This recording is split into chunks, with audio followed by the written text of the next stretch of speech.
want to talk about emotional unavailability versus chemistry. When you connect with someone, you meet somebody, what you're actually working with is these new relationship energy. You're working with the excitement inside of arousal, inside of the bonding of when the bodies come together. And what actually can happen when eros is actually coming up through adrenaline is that your body is actually moving from a space of fear, of excitement, instead of actually moving from a place of truth and looking for that deeper truth. And there's two different ways that I see these bonds playing out.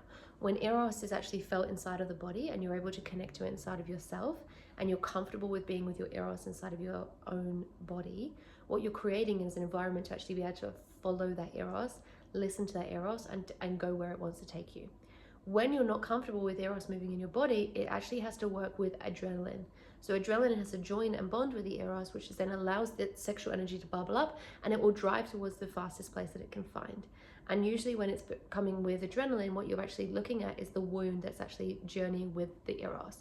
And the eros is actually working with you. It's looking to resolve your traumas, resolve your experiences and your attachment wounds. But when you let adrenaline drive that, what you're taking yourself towards is to look for resolution of your trauma.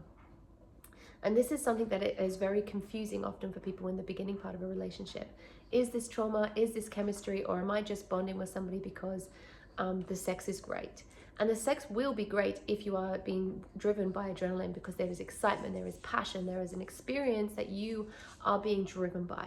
But when you're working with eros, what you'll often find is that there is chemistry, that there is a passion, but there's a big difference between that passion and the excitement and the adrenaline of eros.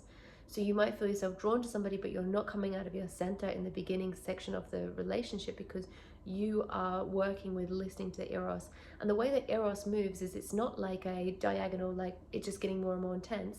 What will happen is that there'll be waves that you can actually listen to and follow. So that it might peak in moments, and then it will drop off a little bit, and it will peak again, and it will drop off a little bit.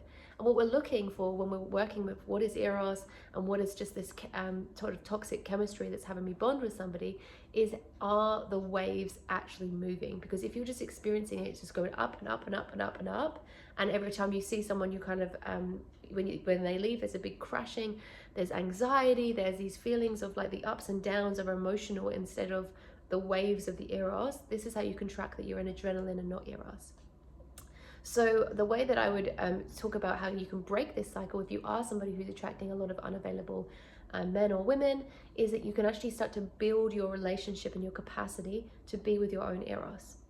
And what you might experience is that when you're alone and you're experiencing self-pleasure, that your eros is coming up and down, and maybe it's waning a lot when you're feeling the excitement is then dropping off.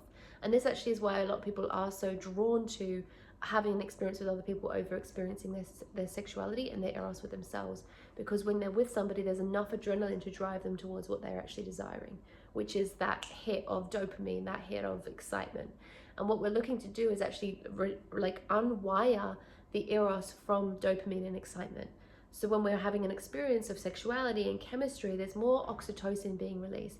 There's more calming and resting and digesting that's actually starting to happen through the body.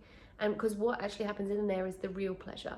If you want to talk about the difference between a peak orgasm and like deep wells of pleasure, it is the capacity to track the waves and the ups and downs. But the ups and downs are not peaks up and down, like extreme emotions, happy, sad, excited, devastated. That's not what we're talking about. We're talking about the waves of eros.